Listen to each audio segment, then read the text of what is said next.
Assalamu alaikum. I am Muhammad Ishan Arifin Hussain, and today I have come up with another lecture of operating systems. I will be discussing about main memory today, and this is related to the memory management task of the operating system, which is a very significant task of operating system. So let's start. We all know that the main purpose of a computer system is to execute programs. And in order to execute programs, you need to load those processes or those programs into the main memory or the registers, because CPU can only access the main memory or the registers directly.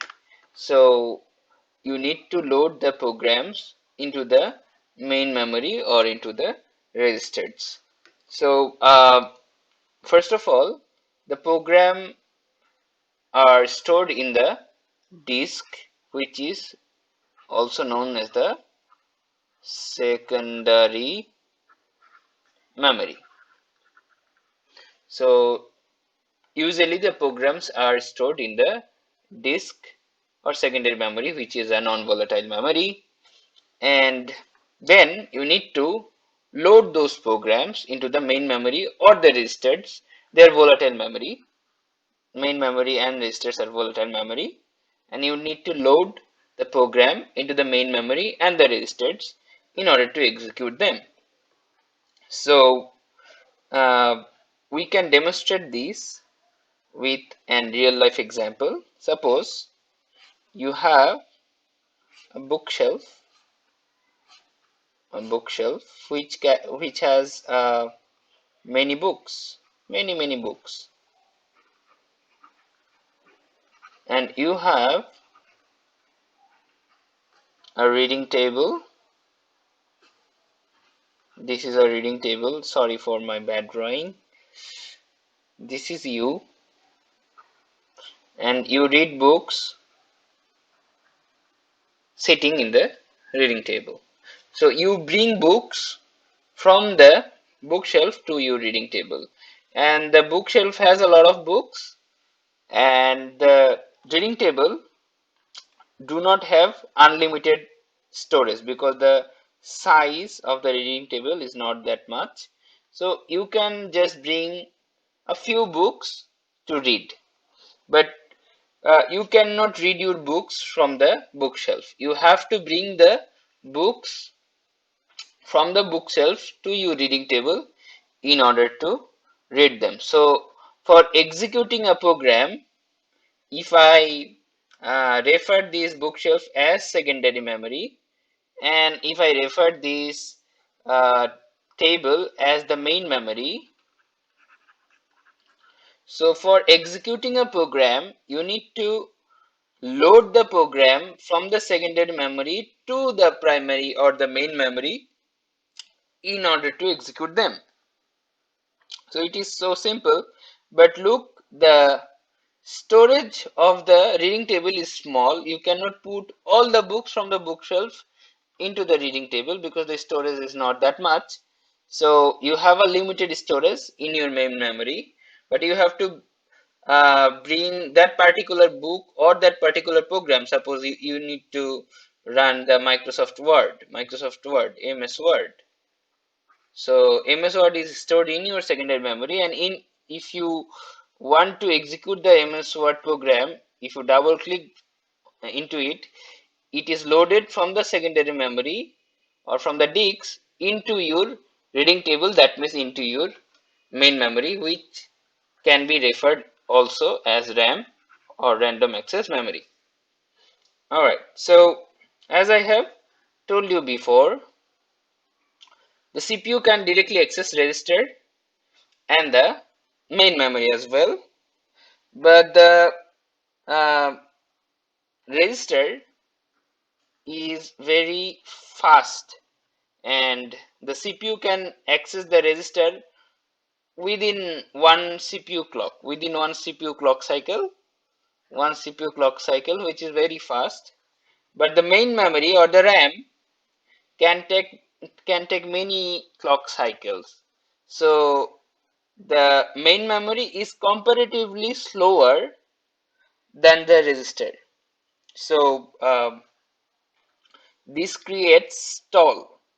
Stall means that delay of accessing the main memory, because CPU can, access the register within one CPU clock. That means without that much delay, a CPU can access one register.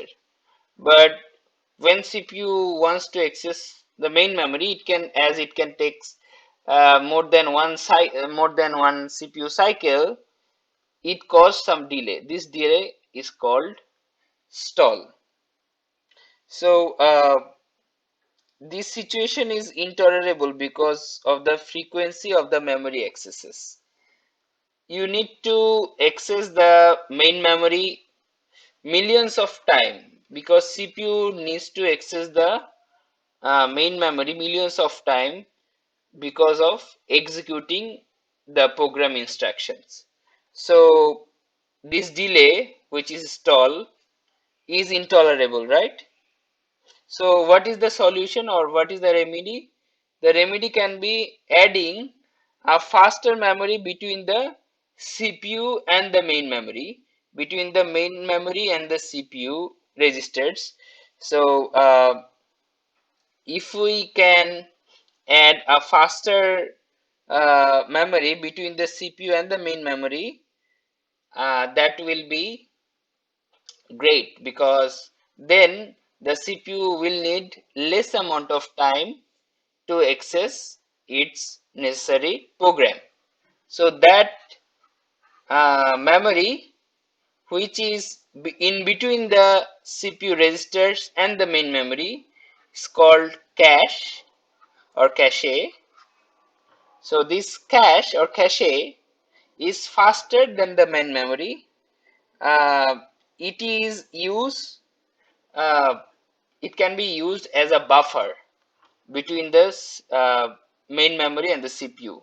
So if the CPU frequently refers to a program of the main memory, so if the CPU frequently uh, explores a program from the main memory, it can be added to the cache, and because the cache is faster than the main memory, then this accessing time will be much lesser than the main memory. So if CPU access some program so frequently, it can be added to the cache memory, which will be faster than the main memory or RAM. So we have seen that there are mainly two kinds of memory that one CPU can directly access, which is register, CPU register, and another one is main memory, which can be also called as RAM here.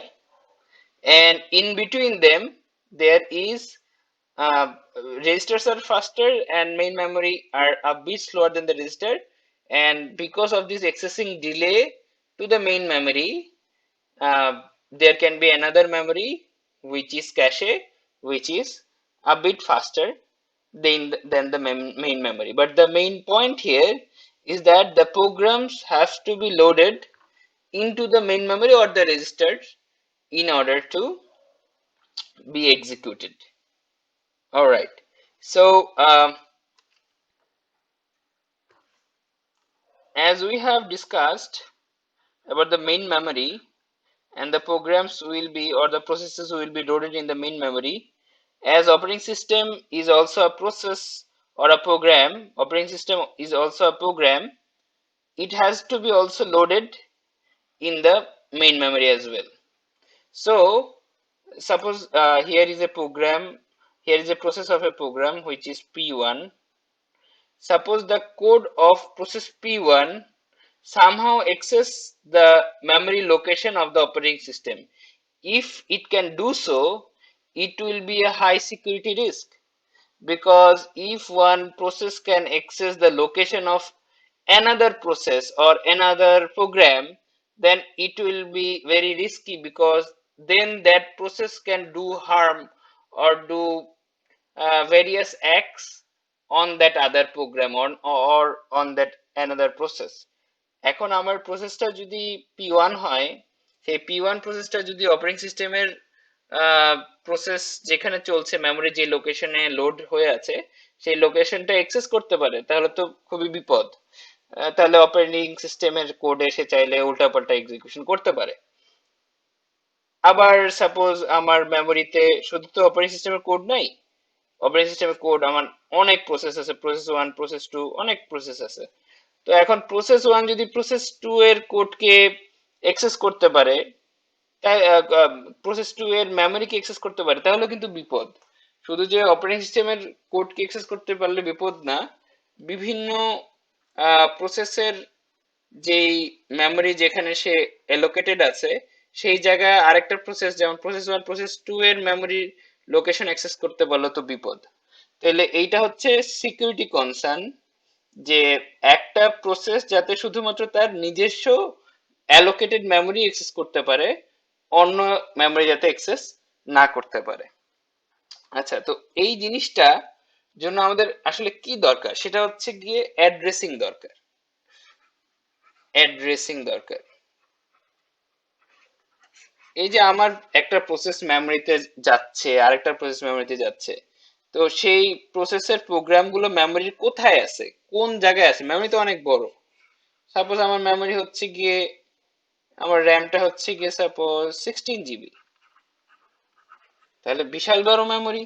এই মেমোরির কোথায় আমার প্রোগ্রামটা আছে, কোন জায়গায় আমার particular প্রসেসটা আছে, সাপোজ মাইক্রোসফট ওয়ার্ডের প্রসেসটা কোন জায়গায় লোড করা আছে, গুগল ক্রোমের প্রসেসগুলো কোন মেমোরি কোন জায়গায় লোড করা আছে, এটার জন্য তো অ্যাড্রেসিং দরকার। অর্থাৎ মেমোরিকে, মেমোরির জায়গাগুলোকে, মেমোরির লোকেশন গুলোকে, যেমন আমাদের বাসার লোকেশনের যেমন অ্যাড্রেস থাকে, যেমন আমি সাপোজ আমি বাংলাদেশে আছি, কিন্তু বাংলাদেশের কোথায় আছি আমার তো অ্যাড্রেস লাগবে, কোন জায়গাটায় আছে। মেমোরিকেও সেরকম অ্যাড্রেসিং করতে হয়। যাই হোক, তো এটা হচ্ছে মেমোরি অ্যাড্রেসিং। তো এখন কথা হচ্ছে এই যে যেটা প্রোটেকশনের সমস্যাটার কথা বললাম, যে একটা প্রসেস যদি সাপোজ প্রসেস 1 সে যদি আরেকটা মেমোরির আরেকটা প্রোগ্রামের মেমোরি অ্যাড্রেসে ঢুকে যেতে পারে বা অ্যাক্সেস করতে পারে, তাহলে তো বিপদ। তো এইটার জন্য প্রোটেকশন হিসেবে যে ব্যবস্থাটা নেওয়া হচ্ছে সেটা হচ্ছে দুইটা রেজিস্টার ব্যবহার করা হয়। একটা হচ্ছে বেস রেজিস্টার আর একটা হচ্ছে লিমিট রেজিস্টার। তো এই বেস রেজিস্টারটা কি? The base register holds the smallest legal physical memory address. The smallest legal physical memory address, তার মানে বেস রেজিস্টারে কি থাকে, আমার যেই প্রসেসটা সাপোজ প্রসেস 1, সেই প্রসেসের সবচেয়ে ছোট বা সবচেয়ে মিনিমাম যে মেমোরি ফিজিক্যাল মেমোরি অ্যাড্রেস থাকতে পারে সেইটা থাকে। আর লিমিটে কি থাকে, লিমিট রেজিস্টারটায় হচ্ছে কি রেঞ্জ থাকে। The limit register specify the size of the range, অর্থাৎ আমার এই প্রসেসের কতটুকু মেমোরি প্রয়োজন সেই অ্যাড্রেসের যে রেঞ্জটা আছে সেইটা আমার লিমিট রেজিস্টারে দেওয়া থাকে। সাপোজ এখানে আমরা দেখতে পাচ্ছি এটা আমাদের ফুল মেইন মেমোরি বা র্যাম যেটাই বলি।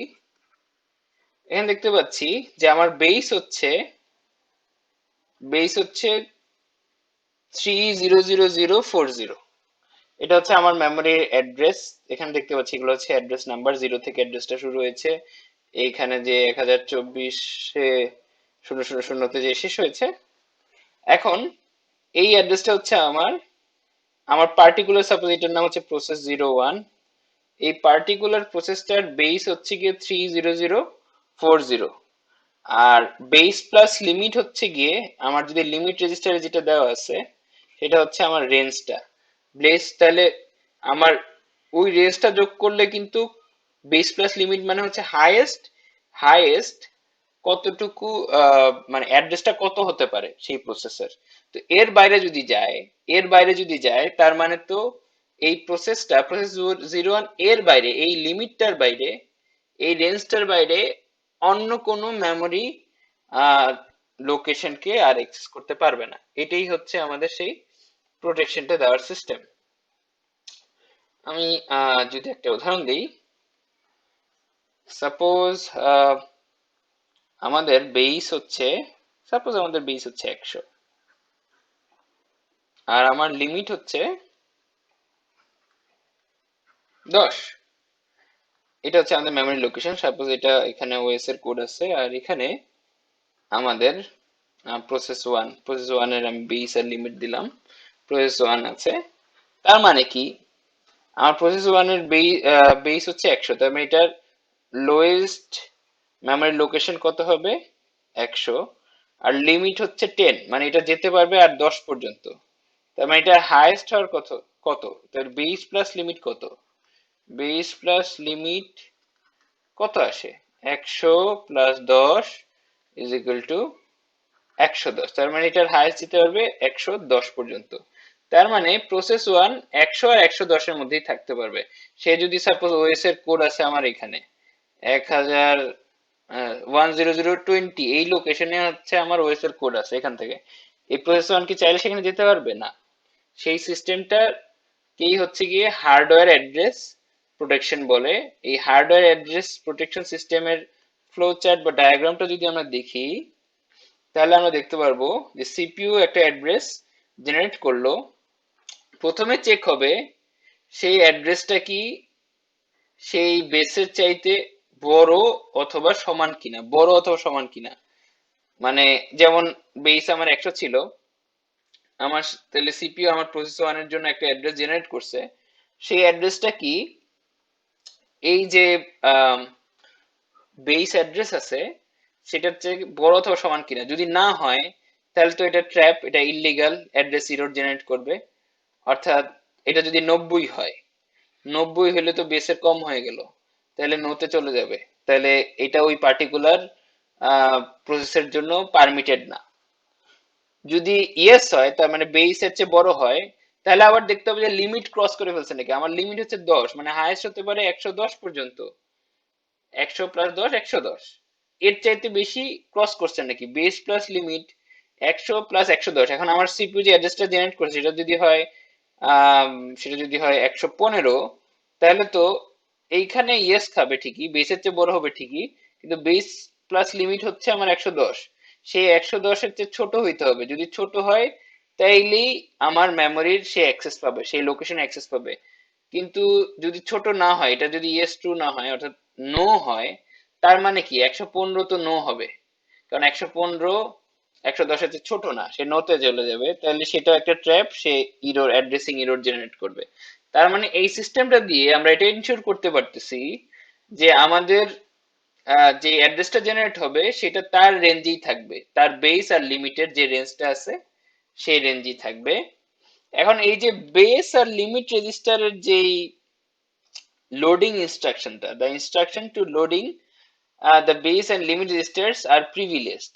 Privileged মানে এই ইনস্ট্রাকশনটা হচ্ছে কার্নেল ইনস্ট্রাকশন। আমরা আগের লেকচার গুলোতে দেখছি যে কার্নেল ইনস্ট্রাকশনের শুধুমাত্র অ্যাক্সেস আছে ওএস এর।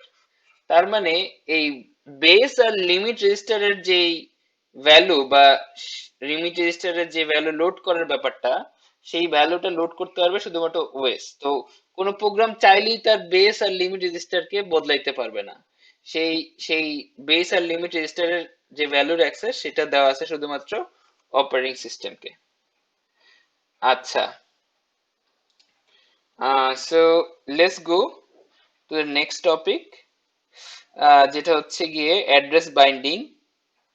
তো আমরা জানি যে ইউজুয়ালি একটা প্রোগ্রাম তো যেটা একটু আগে বলা হয়েছে সেটা হচ্ছে যে program resides on a disk as a binary executable file. তো মেইনলি আমাদের ডিস্ক বা সেকেন্ডারি মেমোরিতে তো আমার প্রোগ্রামটা থাকে। তো এই প্রোগ্রামটা যদি এক্সিকিউট করতে হয় তাহলে সেটা মেইন মেমোরিতে আনতে হয়। আচ্ছা, তো এখন সেই মেইন মেমোরির অ্যাড্রেসটা, আমাদের যে মেইন মেমোরি অ্যাড্রেসটা সেটা সাধারণত শুরু হয় 0000 থেকে বা 0 থেকে শুরু হয়। বাট আমি মেইন মেমোরিতে কোন অ্যাড্রেসে আনবো এটার কোনো বাধা ধরার নিয়ম নেই। মানে আমি সেকেন্ডারি মেমোরি থেকে মেইন মেমোরিতে যে সব সময় আনলে শুরু থেকেই শুরু হবে, মেমোরির অ্যাড্রেসটা 0 থেকে শুরু হবে তা না। আমি মেমোরির যে কোনো লোকেশনেই সেই প্রোগ্রামটা লোড করতে পারি। আচ্ছা, এখন addresses represented in different ways at different stages of programs life। একটা প্রোগ্রাম যখন এক্সিকিউট হয় আমরা জানি সেই প্রোগ্রামের কিন্তু ডিফারেন্ট স্টেজ আছে। সেই প্রোগ্রাম প্রথমে থাকে সোর্স কোড, এরপর সেটা কম্পাইল কোড হয়, কম্পাইল করে মেশিন কোডে কনভার্ট করা হয়, এরপর সেটা হচ্ছে লিঙ্ক বা লোডারে দ্বারা লোড হয়। তো এই যে ডিফারেন্ট স্টেজেস থাকে, এই ডিফারেন্ট স্টেজেস এর জন্য অ্যাড্রেসটাও ডিফারেন্ট ভাবে, অ্যাড্রেসটার বাইন্ডিংও ডিফারেন্ট হয়।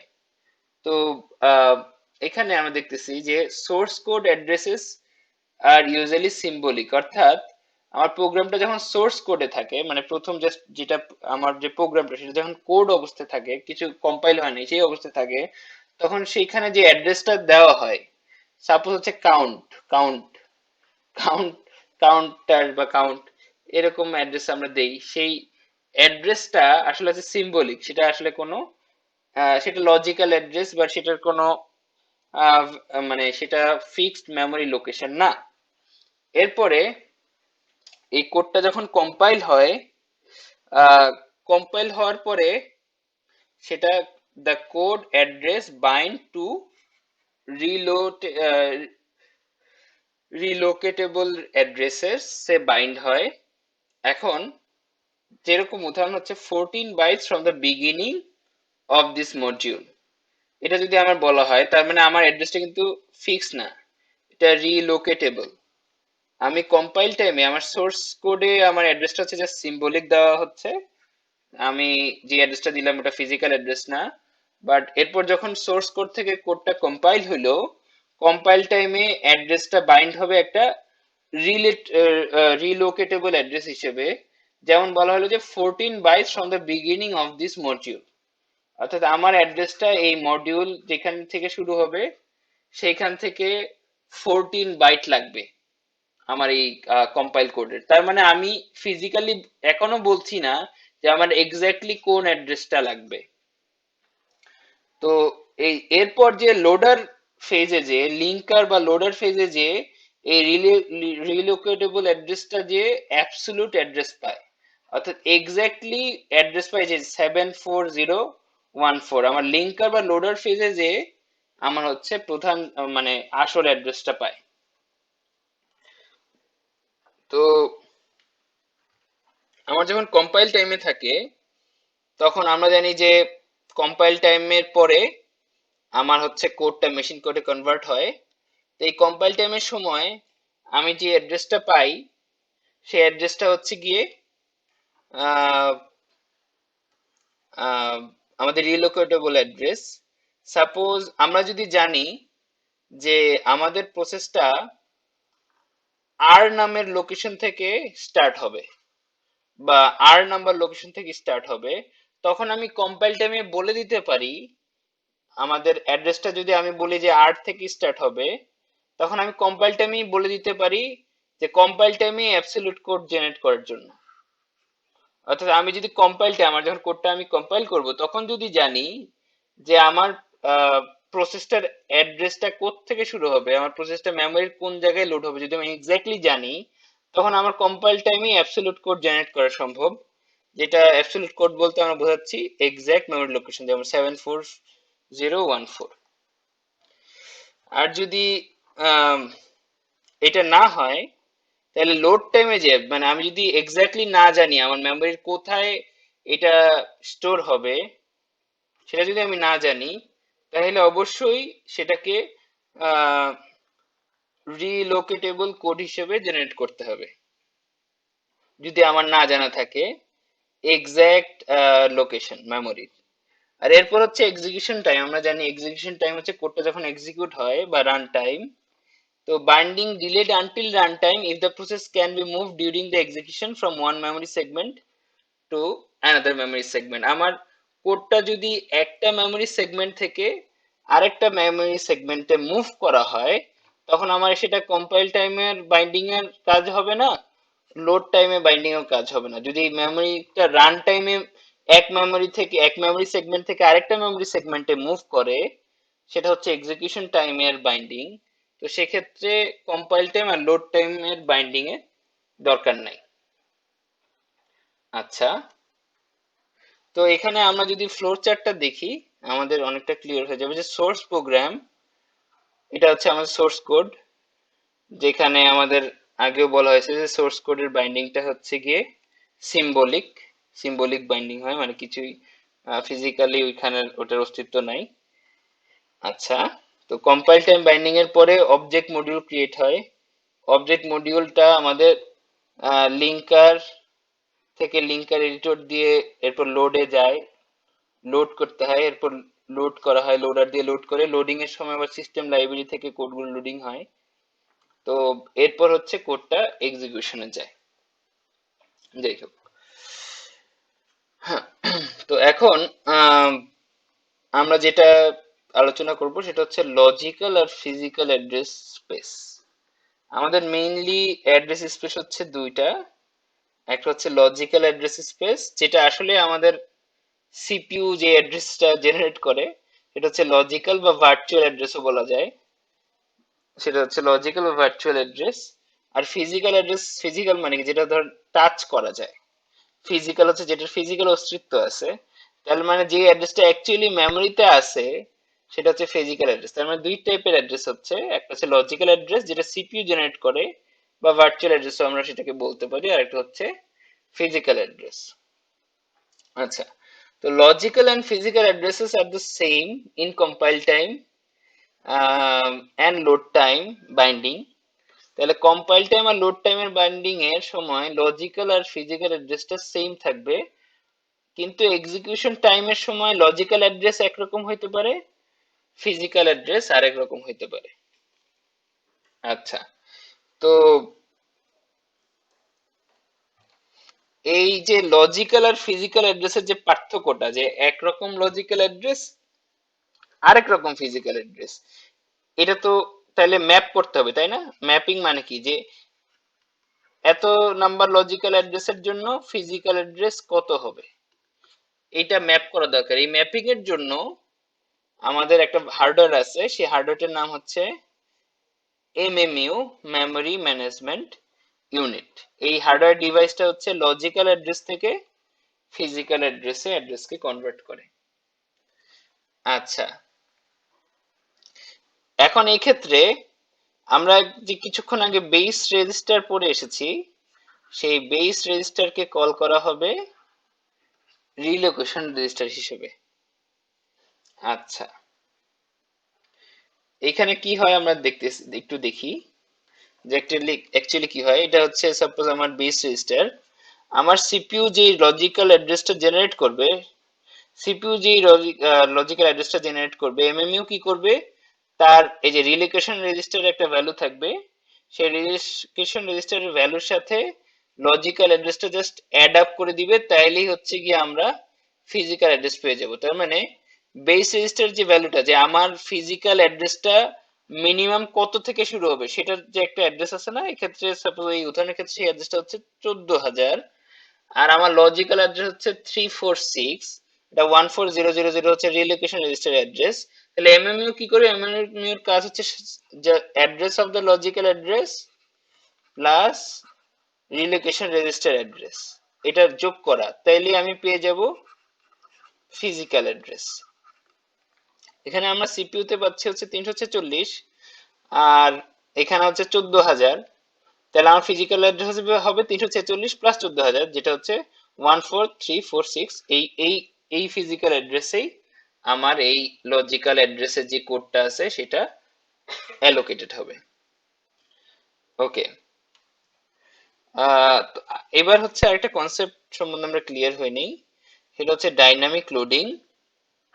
ডাইনামিক লোডিংটা হচ্ছে যে আমাদের যে বিশাল বড় প্রোগ্রাম, সাপোজ আমার প্রোগ্রামটা হচ্ছে 2 জিবির, এই বিশাল বড় প্রোগ্রাম একসাথে আমার মেমোরিতে লোড করার দরকার নাই। মেমোরিতে শুধুমাত্র অতটুকুই লোড করব যতটুকু আমার একবার দরকার। তার মানে আমরা মেমোরিতে সাপোজ প্রথমে 1 জিবি লোড করলাম, প্রোগ্রামটার একটা পার্ট লোড করলাম, মানে যেটাকে বলা হচ্ছে আহ, একটা সাব রুটিন লোড করা। এখন entire program does not need to be in the memory to execute. Routine is not loaded until it is called. So আমার যেই প্রোগ্রামগুলোকে অনেকগুলো রুটিনে ভাগ করা যায়, মানে রুটিনে ভাগ করা যায়, রুটিন হচ্ছে চাঙ্ক অফ দ্য কোড। তো আমার পুরো সবগুলো রুটিন কিন্তু লোড করার দরকার নাই। আমি পার্শিয়াল কোড লোড করে কিন্তু আমি আমার মেমোরিতে লোড করে কিন্তু প্রোগ্রামটা চালাতে পারি। এই জিনিসটার নাম হচ্ছে ডাইনামিক লোডিং, যে পুরোটা লোড না করে, ফুল প্রোগ্রামটা লোড না করে আমি পার্শিয়ালি দু একটা রুটিন লোড করলাম। মেইনলি থাকে, মেইন রুটিন থাকে একটা, মেইন মেথড থাকে, একটা প্রোগ্রামের সাপোজ মেইন ফাংশন বা মেইন মেথড থাকে, সাপোজ সেটা আগে লোড করলাম। এরপর সেখান থেকে যা যা দরকার হলো মেইন ফাংশন থেকে আবার আরেকটা রুটিন লোড করলাম, এরপর আরেকটা রুটিন লোড করলাম, মানে একেবারে পুরোটা লোড না করে পার্শিয়াল লোড করার নামই হচ্ছে ডাইনামিক লোডিং। আচ্ছা, স্ট্যাটিক, এবার হচ্ছে ডাইনামিক লোডিং এর থেকে এটা কিন্তু একটু ডিফারেন্ট। এটা হচ্ছে ডাইনামিক লিঙ্কিং। আচ্ছা, ডাইনামিক লিঙ্কিং বোঝার আগে আমাদের প্রথমে বুঝতে হবে স্ট্যাটিক লিঙ্কিং কি।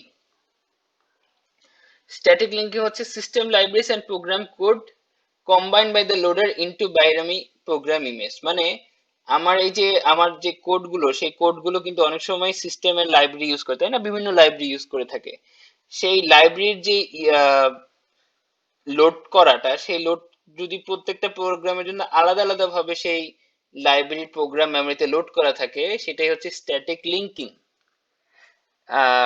স্ট্যাটিক লিঙ্কিং এর উদাহরণটা এরকম হতে পারে, আমরা সাপোজ আমাদের ফ্যামিলিতে 5 জন মানুষ আছে, তো 5 জন মানুষ 5টা রুমে থাকি, সবাই এক সময় টিভি দেখি, সবাই এক সময় টিভি দেখি।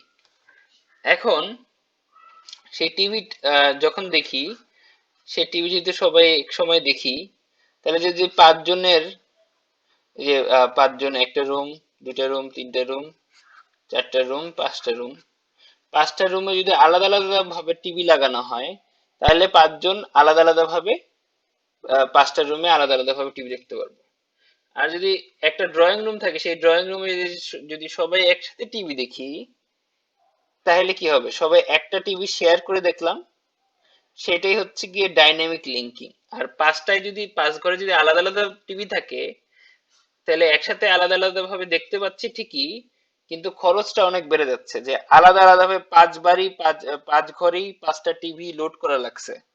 তো এইটা হচ্ছে স্ট্যাটিক লিঙ্কিং, যে আমি প্রত্যেকবার আমার যে সিস্টেম লাইব্রেরি, সেটা যদি প্রত্যেকটা প্রোগ্রামের জন্য আলাদা আলাদা ভাবে মেমোরিতে লোড করা লাগে, সেটা হচ্ছে স্ট্যাটিক লিঙ্কিং। আর ডাইনামিক লিঙ্কিং যেটা বললাম, যে শেয়ার করা, তো এইটার জন্য আহ, আমাদের যেই উইন্ডোজে আমরা অনেক সময় দেখি DLL files, dynamic linking files যেগুলো আছে আর কি, ডিএলএল ফাইলস, সেটা হচ্ছে ডাইনামিক লিঙ্কিং ফাইলস। ডাইনামিক লিঙ্কিংটা তাহলে কি? ডাইনামিক লিঙ্কিংটা হচ্ছে small piece of code stub used to locate the appropriate memory resident library routine। তার মানে আমার একটা ছোট অল্প কিছু কোড থাকে, অল্প কয়েকটা লাইন কোড থাকে, যেটাকে বলা হয় স্টাব। সেই স্টাবে কি থাকে, যে আমার সেই যে সিস্টেম লাইব্রেরির যে কোডগুলো, সেটা কোথায় পাওয়া যাবে, কিভাবে লোকেট করা যাবে, সেই ইনফরমেশন গুলো আমার স্টাবে থাকে। তাহলে আমি যেটা বললাম, যে 5 ঘরে 5টা টিভি না রেখে ড্রয়িং রুমে একটা টিভি রাখা, ঠিক সেরকম সবগুলো প্রোগ্রামের জন্য সিস্টেম লাইব্রেরি আলাদা আলাদা ভাবে লোড না করে মেমোরিতে একবারই লোড করে রাখা, এবং সেই যে সে কোথায় লোড করা আছে, মেমোরি কোন জায়গায় লোড করা আছে, সেই লোকেশন ইনফরমেশনটা স্টাব নামের কোডে, স্মল পিস অফ কোডে থাকা। তাহলে স্মল পিস অফ কোড যেটা স্টাব, সেখানে যদি এই তথ্যটা থাকে, তাহলে কিন্তু অন্য কোনো ফাইল কিন্তু যে সেই ডাইনামিক লিঙ্কিং এর যেই ডাইনামিক লিঙ্কিং এর মাধ্যমে সেই যে সিস্টেম লাইব্রেরি আছে, তার অ্যাক্সেস সে পেতে পারে। তার মানে প্রত্যেকটা প্রোগ্রামের জন্য আলাদা আলাদা ভাবে সিস্টেম লাইব্রেরি লোড করা দরকার নেই। এবং উইন্ডোজে আমরা দেখি এরকম ডিএলএল ফাইলস গুলো কিন্তু দেখি, ডাইনামিক লিঙ্কিং ফাইলস গুলো কিন্তু আমরা দেখি উইন্ডোজে। অনেক সময় দেখা যায় কোনো গেম ইনস্টল দিতে গেলে আমি দেখি যে ডিএলএল মিসিং, তার মানে ওই যে স্ট্যাটিক লিঙ্কিং ফাইলটা মিসিং, সরি ডাইনামিক লিঙ্কিং ফাইলটা মিসিং, ডিএলএল মিসিং মানে ডাইনামিক লিঙ্কিং ফাইলটা মিসিং, তখন সেটা আবার ইনস্টল করতে হয়, ডাউনলোড করে দিতে হয়, তখন ডাইনামিক লিঙ্কিং ফাইলটা যদি এসে পড়ে তখন আবার সবাই গেমটা চলে, মানে সবগুলো প্রসেসই সেই ডাইনামিক লিঙ্কিং ফাইলটাকে অ্যাক্সেস করতে পারে। যাই হোক, তো এখানে একটা জিনিস আছে, এটা হচ্ছে stub replaces itself with the address of the routine, executes the routine. তাহলে স্টাবে যে কোডটা থাকে সেটা কি করে, আমার প্রসেসটার যেই রুটিন অর্থাৎ যেই স্ট্যাটিক অর্থাৎ যে সিস্টেম লাইব্রেরির কোড দরকার, সেই সিস্টেম লাইব্রেরির যে রুটিনটা আছে সেটার অ্যাড্রেসটা কোথায় থাকে, স্টাবের কোডের মাধ্যমে আমরা সেটা বের করি। এখন স্টাবের কোডের মাধ্যমে বের করার পরে সেই অ্যাড্রেসটা স্টাবের রিপ্লেস হয়ে যায়, তার মানে স্টাব সেই অ্যাড্রেসটা দ্বারা রিপ্লেস হয়ে যায়, যার ফলে সেই অ্যাড্রেসটা আমরা আমাদের প্রোগ্রাম থেকে অ্যাক্সেস করতে পারি, অর্থাৎ সেই সিস্টেম লাইব্রেরির অ্যাক্সেস আমরা পেয়ে থাকি।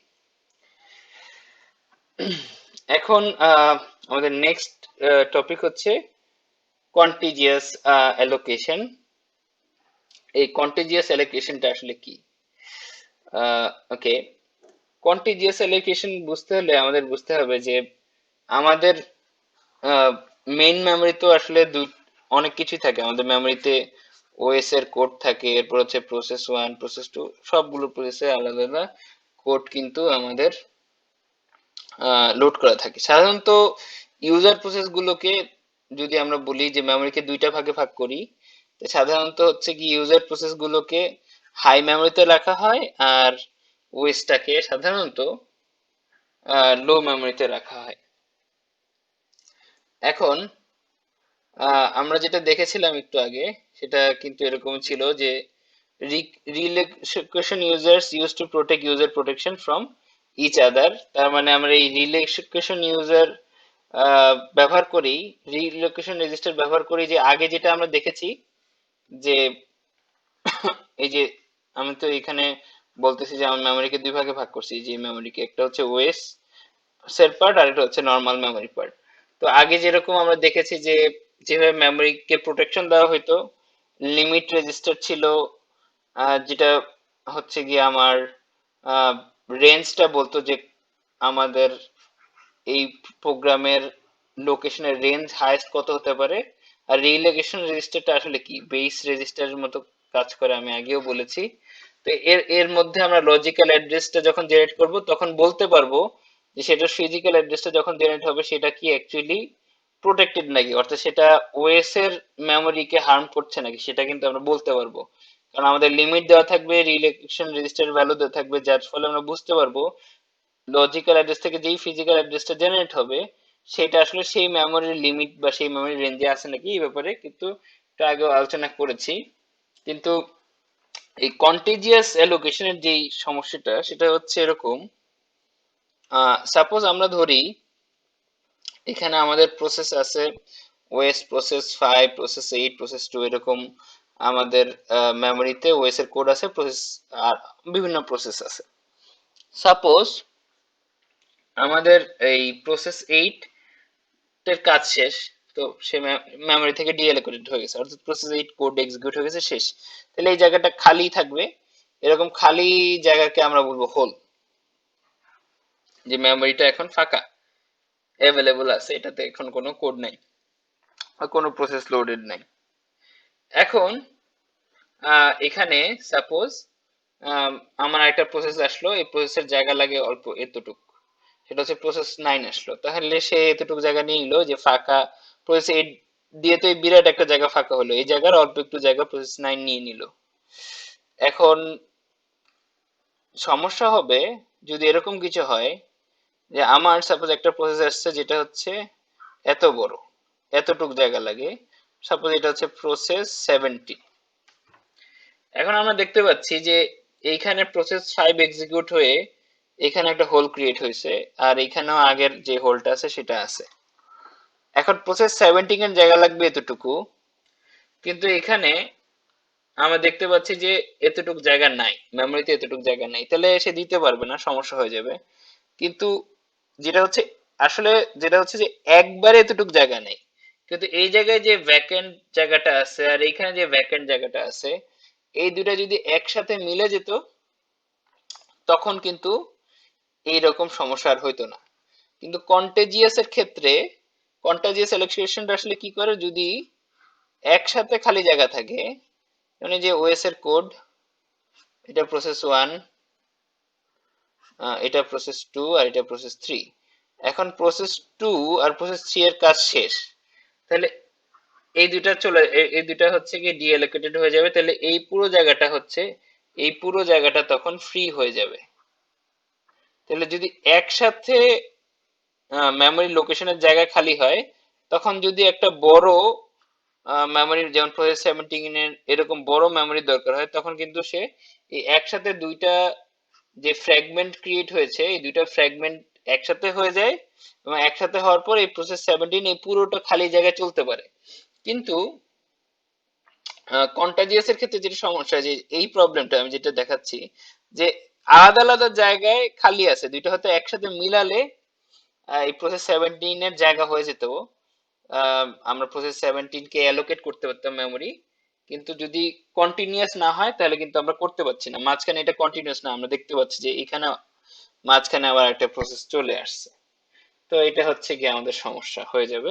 তো এটা সলভ আছে, সেই সলভটা হচ্ছে অ্যাকচুয়ালি যে আমরা সোয়াপ করা, অর্থাৎ মেমোরি সোয়াপ করা, যে এই প্রসেসটাকে এখানে নিয়ে যে খালি জায়গাগুলোকে একসাথে করা, সোয়াপ করলে, সোয়াপিং করলে আমাদের এই প্রসেস 17 কে হয়তো এই দুইটা মিলে তারপর জায়গা দেওয়া যাবে। সবসময় এটা যদিও পারফেক্ট সলিউশন না, যাই হোক।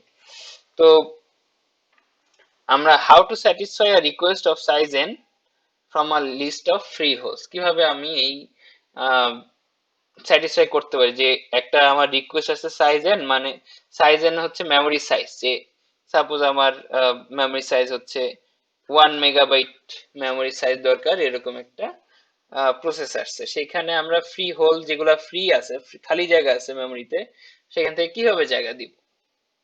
সেই জায়গা দেওয়ার তিনটা মেথড আছে, একটা হচ্ছে ফার্স্ট ফিট, একটা হচ্ছে বেস্ট ফিট, আর একটা হচ্ছে ওয়ার্স্ট ফিট। ফার্স্ট ফিট হচ্ছে allocate the first hole that is big enough, অর্থাৎ যেখানে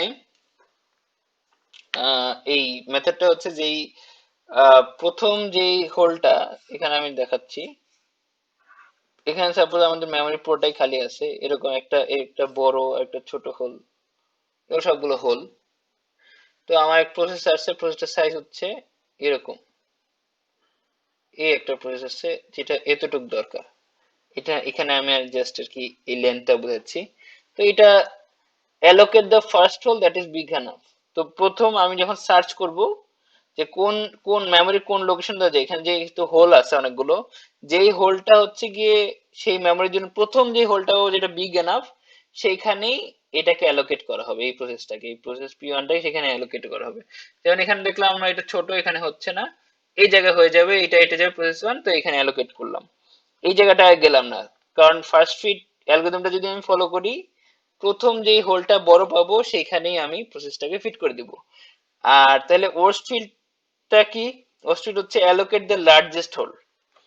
তাহলে এটার মেথডটা হচ্ছে যে প্রসেসটাকে বড় যেই হোলটা পাবো সেইটাতে অ্যালোকেট করব। তাহলে এইটা আমি আবার সার্চ করব, যদি আমি ওয়ার্স্ট ফিট স্ট্র্যাটেজি ফলো করি, তাহলে এটা তো সবচেয়ে বড় না, না এটা সবচেয়ে বড় না, এটা সবচেয়ে বড় না, এটাও সবচেয়ে বড় না, সার্চ করে দেখবো সবচেয়ে বড় কোনটা, এই হোলটা হচ্ছে সবচেয়ে বড়, তখন P1 কে ওয়ার্স্ট ফিট অনুযায়ী, তাহলে ওয়ার্স্ট ফিট যদি ফলো করি তাহলে P1 কে আমরা এই হোলে অ্যালোকেট করব। তাহলে এরপর যদি আরেকটা প্রসেস আছে P2, তাহলে P2 কে কোথায় অ্যালোকেট করব, ওয়ার্স্ট ফিট অনুযায়ী সেকেন্ড বড় সাপোজ এইটা, সেকেন্ড বড়তে আবার P2 কে অ্যালোকেট করব। এটা হচ্ছে ওয়ার্স্ট ফিট। আর বেস্ট ফিট কি, allocate the smallest hole that is big enough. তার মানে এটা হচ্ছে সবচাইতে বেস্ট স্ট্র্যাটেজি, যেটা হচ্ছে বেস্ট ফিট, সেটা হচ্ছে প্রসেস গুলোতে কে যেটাতে ফিট হয়, সেই ফিট হওয়ার মধ্যে যেটা স্মলেস্ট সেটাতে অ্যালোকেট করা। অর্থাৎ আমি যদি আরেকটা উদাহরণ দেই, এই যে এটা হচ্ছে গিয়ে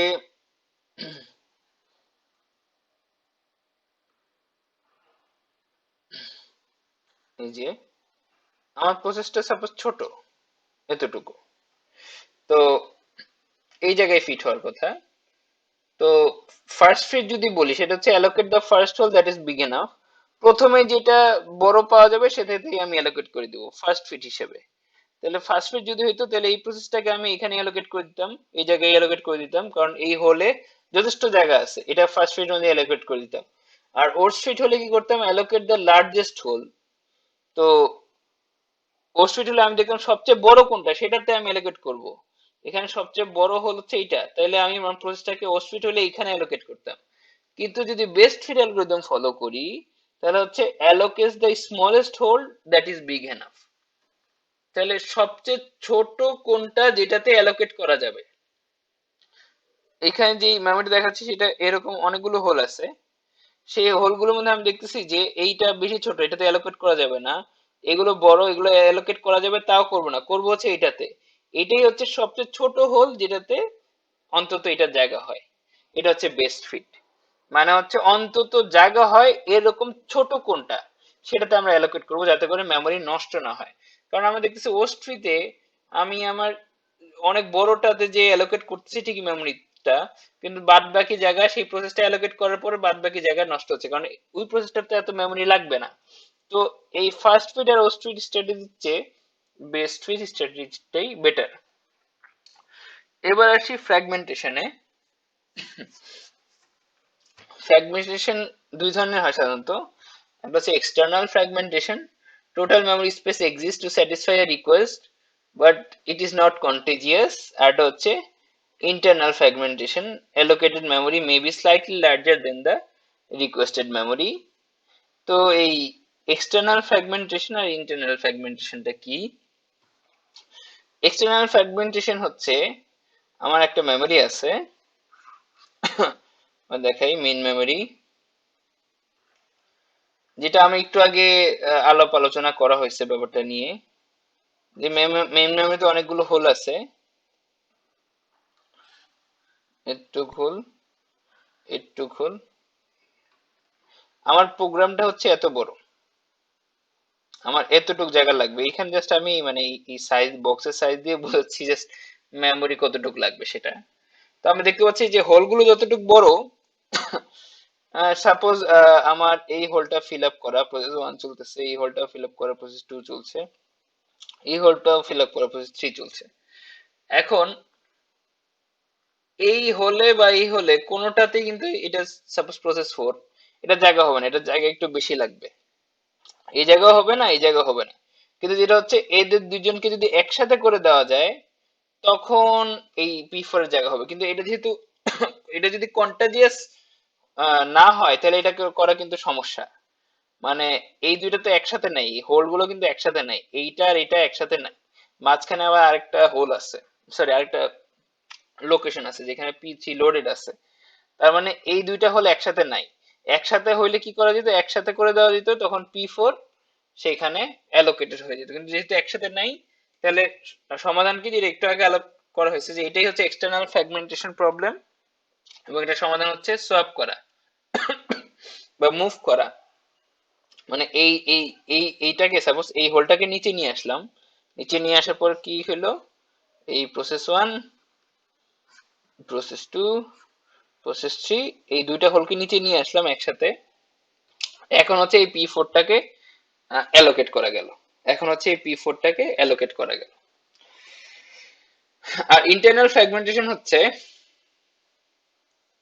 আমার, আমি লোকেট করছি ঠিকই, আমার প্রসেসটাকে লোকেট করছি ঠিকই, প্রসেসটা এর দূর জায়গা নিছে, আমার হোল ছিল এত বড়, তো কিছু জায়গা খালি আছে, allocated memory may be slightly larger than the requested memory, যে অল্প একটু জায়গা খালি থাকে অ্যালোকেট করার পরেও, সেটা হচ্ছে আমার ইন্টারনাল ফ্র্যাগমেন্টেশন।